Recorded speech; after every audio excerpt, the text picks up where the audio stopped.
যে রাসূল সাল্লাল্লাহু আলাইহি ওয়াসাল্লামকে স্বপ্নে দেখা জাগরণে দেখার মতোই, কেননা রাসূলের নামে অন্য কেউ আপনার সামনে এসে ধোঁকা দিতে পারবে না। শয়তানের কাছ থেকে এই ক্ষমতা কেড়ে নেওয়া হয়েছে। ইসলামের ইতিহাসে দেখা যায় যে অনেক সাহাবী, তাবেঈ ও বুজুর্গরা নবী করিম সাল্লাল্লাহু আলাইহি ওয়াসাল্লামকে স্বপ্নে দেখেছেন।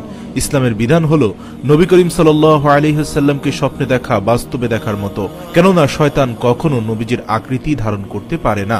এখন আমাদের জানা দরকার নবী করিম সাল্লাল্লাহু আলাইহি ওয়াসাল্লাম কেমন ছিলেন, কোন আকৃতিতে তাকে স্বপ্নে দেখা যাবে।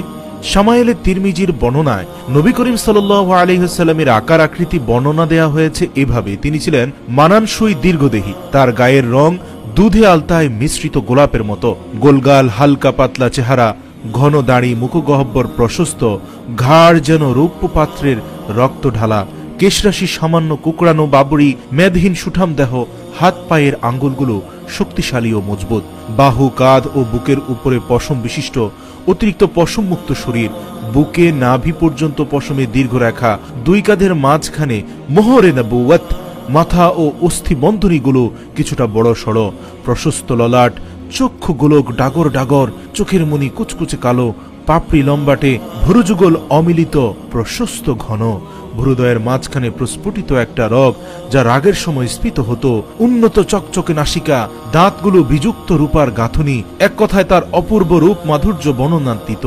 যে কেউ তার প্রথম দর্শনে হতবম্ব হয়ে পড়ত। সে একথা বলতে বাধ্য, জীবনে এমন সুন্দর মানুষ দ্বিতীয় জন দেখিনি।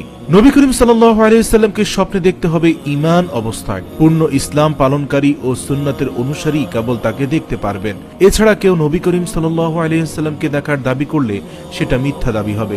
মনে রাখতে হবে, যে যাকে ভালোবাসে তার সঙ্গ লাভে নিজেকে ধন্য মনে করে, তার চাল চলন, ভাবভঙ্গি ও বচনাচার অনুকরণ করে, সে নবী করিম সাল্লাল্লাহু আলাইহি ওয়াসাল্লামকে স্বপ্নে দেখে, সবসময় তার সাক্ষাতের প্রতীক্ষায় থাকে।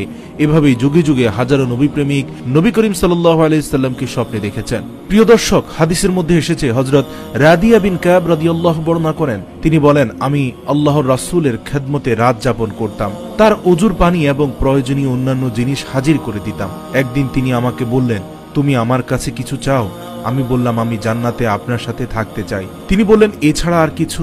আমি বললাম, এটাই চাই। প্রিয় নবী সাল্লাল্লাহু আলাইহি ওয়াসাল্লাম বললেন, তাহলে অধিক অধিক সিজদা করে এই ব্যাপারে তুমি আমাকে সহায়তা করো। নবী করিম সাল্লাল্লাহু আলাইহি ওয়াসাল্লামকে স্বপ্ন দেখার সৌভাগ্যের বিষয়, এতে কোনো সন্দেহ নেই। কিন্তু রাসূল সাল্লাল্লাহু আলাইহি ওয়াসাল্লামের সাথে পরকালে জান্নাতে থাকার অন্যতম আমল হলো বেশি বেশি সিজদা করা, অর্থাৎ বেশি বেশি করে নফল নামাজ পড়া, বেশি বেশি করে জিকির করা। তাহলে বেশি বেশি করে সিজদা করলে পরকালে নবী করিম সাল্লাল্লাহু আলাইহি ওয়াসাল্লামের সাথে জান্নাতে থাকা যাবে। প্রিয় দর্শক,